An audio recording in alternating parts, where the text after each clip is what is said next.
Urban green சேனலின் அன்பான வணக்கங்கள். நண்பர்கள் அனைவருக்கும் இனிய காலை வணக்கங்கள் மற்றும் இந்நாள் இனிய நாளாக அமைய என் வாழ்த்துக்கள். இன்றைய காணொலியில் நான் எவ்வாறு பூச்சிக்கொல்லி மருந்துகளை என் ரோஜா செடிகளுக்கு பயன்படுத்துகிறேன் என்பதை பகிர்கிறேன். பெரும்பாலும் ரோஜா செடிகளை மற்ற செடிகளுடன் ஒப்பிடும்போது இந்த ரோஜா செடிகளுக்கு பூச்சித் தாக்குதல் அதிகம் மற்றும் பாதிப்புகளும் அதிகமாகும்.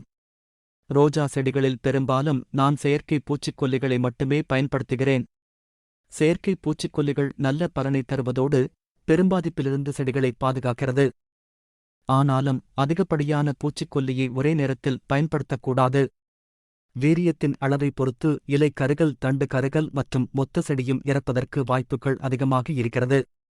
இம்மாதிரியான தவறுகளை தடுக்க நான் பூச்சிக்கொல்லியை தெளிப்பதற்கு முன் செடிகளை நன்றாக நீர்கொண்டு ஸ்ப்ரே செய்வேன். முடிந்தளவு சிறிய அளவிலான நீரை தொட்டியில் ஊற்றவும் செய்வேன். இது செடியை நல்ல நீரோட்டமுள்ளதாக அமைக்க இருக்கும். ஆகவே இதன் மூலம் செடியின் மேல் தெளிக்கப்படும் பூச்சிக்கொல்லியின் வீரியம் செடியை தாக்காமல் இருக்கும். இயன்றவரை பூச்சிக்கொல்லி தெளிப்பை ஒன்று அதிகாலையில் அல்லது மாலை அந்தி சாய்ந்த பிறகு தெளிப்பது நல்லது. இங்கு நான் பயன்படுத்துவது இமிடக்ளோபிரிட் மற்றும் தியாமிடோக்ஷம் எனும் வேதியியல் காரணிகளாகும். இந்த இரண்டும் சாறு உறிஞ்சும் பூச்சிகளை நல்ல முறையில் கட்டுப்படுத்தும். முந்தைய காணொலியில் கூறியதைப் போல சேல் எனும் சார் உறிஞ்சும் பூச்சியால் பாதிக்கப்பட்ட என் ரோஜா செடிகளுக்கு இந்த கொல்லியைதான் பயன்படுத்துகிறேன். பெரும்பாலும் அளவில் குறைந்த அளவு எடுத்து தெளிப்பது நல்லது. குறைந்த அளவிலான தெளிப்பை மறுதெளிப்பிற்கான இடைவெளி நாட்களை குறைத்து மறுதெளிப்பை தெளிக்கலாம். பூச்சிகள் நல்ல முறையில் கட்டுப்படுத்தப்படும். உங்களுக்கு தேவையான சரியான பூச்சிக்கொல்லியை தேர்ந்தெடுக்கவும். உங்களால் கண்டறியப்பட முடியவில்லை என்றால் அருகில் இருக்கும் உரக்கடைகளை அணுகவும். அவர்களிடம் பாதிக்கப்பட்ட செடிகளின் புகைப்படத்தையோ அல்லது பூச்சியின் படத்தையோ காண்பித்தால் அதற்கான கொல்லியை பெறலாம். பூச்சிக்கொல்லிகள் பயன்படுத்தும் போது உரிய பாதுகாப்பை உறுதி செய்து கொள்ளவும். கைகளை கழுவுதல், கையுறைகளை அணிதல், சிறுவர்கள் மற்றும் செல்லப்பிராணிகளை அவ்விடம் இருந்து அகற்றுதல் மற்றும் தெளித்த பின் அந்த இலைப்பூக்களை நுகர்தலை தவிர்க்க வேண்டும்.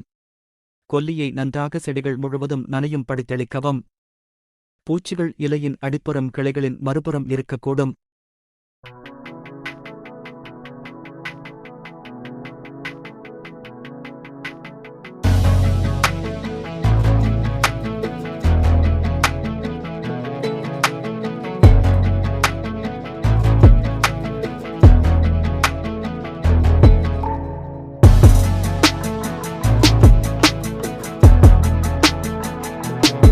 இது பூச்சிக்கொல்லி தெளித்த அடுத்த நாள் எடுத்தது.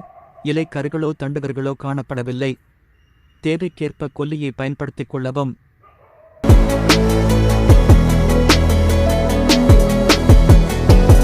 தகவல்கள் பயனுள்ளதாக இருப்பின் லைக்கும் சப்ஸ்கிரைபும் செய்யவும். மீண்டும் ஒரு புதிய காணொலியில் சந்திக்கலாம். நன்றி, வணக்கம்.